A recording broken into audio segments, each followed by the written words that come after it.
Let's talk about Pearson. First of all, to give us a sense of perspective here, tell me about Pearson's history. How long has it been around and how did it get started? Sure, well Pearson's been around for about 170 years, so it's a British company, and it has been a company that has always done public work or social good. I mean, we really started in the 1860s as a construction company. We built bridges and did a number of projects from everywhere from China to New York City to all over the world. Over time, we had done various different types of operations and migrated. I mean, the most recent change you'd seen is we had many different companies that did financial services. We owned wineries. We were kind of a classic conglomerate. And what's really happened in the last 15 years is we've really been focusing down to education and information, but in particular education and becoming an education company. Tell me in the last 10 years or so, because there have been such seismic changes in the education universe. Tell me in the last 10 years how what Pearson has been doing has changed.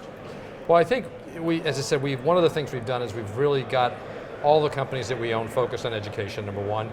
Number two, we have made our mission to help people advance their lives through learning globally, and we have organized ourselves to do that, and we're trying to put the learner at the center of everything that we do. And one of the exciting things that we're doing currently is we're really as much a mission-driven company as I think you'll find anywhere. I mean, we are really going to measure ourselves against student outcomes or measurable progress that people make against educational goals that they have. And I think for us that's very exciting.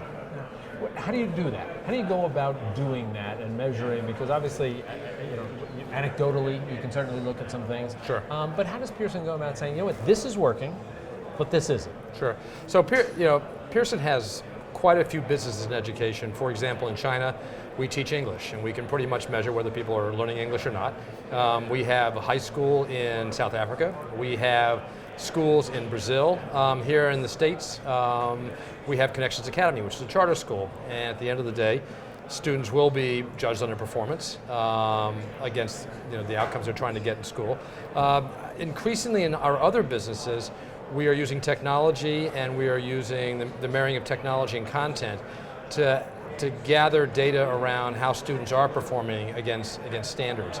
And I don't know, recently we launched a very big initiative around efficacy, and the whole company is now focused on how do we measure and what kind of processes do we use to make sure that every one of our products and services get an outcome that helps a student progress along their path. And so if you're in Pearson right now and you want to create a project and you have over a certain investment you want, you have to actually go through the process of proving that it's going to have an outcome. Right. And that's been company-wide. It's a very big mandate. The other thing I can mention about that is we've actually committed by 2018 to actually publish the results of our studies around those products, at least our 40 largest products. So you're willing to say to the world, here's how we're doing. Here's how we're doing. A little bit unusual. I mean, is everybody that candid with the progress and success of their project? I can't speak for everybody, but I think for us it actually is it sets a real task for us, and it sets a goal that we're going to have to actually strive to achieve. Because I think when you make a public statement like that, I mean, I think back to the 60s when someone said, well, by the end of the decade we're going to put a man on the moon, right? By that date we're going to actually publish those results, and we have a lot of work to do to make sure that those are good results. It sounds like Pearson has embraced this notion of doing well and doing good in the education world. Is that something that it's always done, always embraced? Well, I think our focus now, as we've got the companies down to the education companies, and we also own the Financial Times, full disclosure, but I think that we have certainly honed that focus around doing well and doing good at the same time. I can't speak to when we owned a wine company or the other companies as well. Some of us miss those companies, but now I think it's much easier for us to get after that doing well and doing good at the same time. As you look at, last question for you, as you look at the changes that are taking place in the education universe, especially the technology changes that are taking place, are you optimistic that progress is being made, that not only are you developing technology, but it's having the impact and the quality of education that we all hope it will have? Yeah. So a couple of things there. One is, I think it's more than about technology.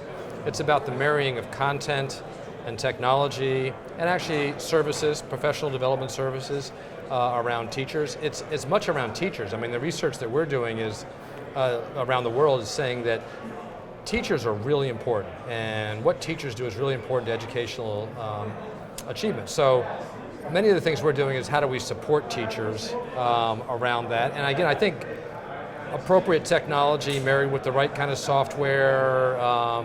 We talk a lot about how you build assessment for learning and how you can actually personalize learning.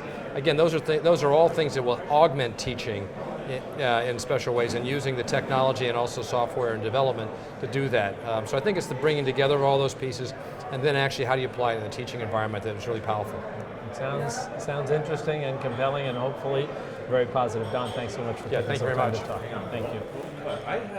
I don't usually do this, Don, but I have a follow-up question, if I may, and you can answer to Jack. Sure.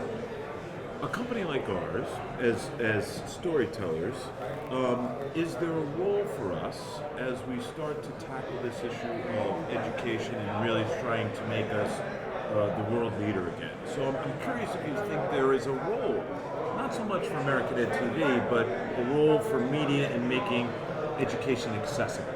Yeah. That's my question to Jack. What do you think? Sorry, Jack. It's all right, it's good. Well, I think that everybody's really concerned about educational achievement. If you look across the world, there is approximately $5 trillion spent on education. There's a burgeoning middle class around the world. It is a national competitive imperative that we actually get kids ready for both college and or for jobs. And it's important for individuals' lives. I think the community around that, and that by the community I mean the people both in the business of education, but also those who are talking about education, who are thought leaders, who are in the media. I think they have an important role to play in actually driving home how important this issue is. I think many countries around the world, there's no more important issue than education. And so I think there's a part for everybody to play in driving ahead with that.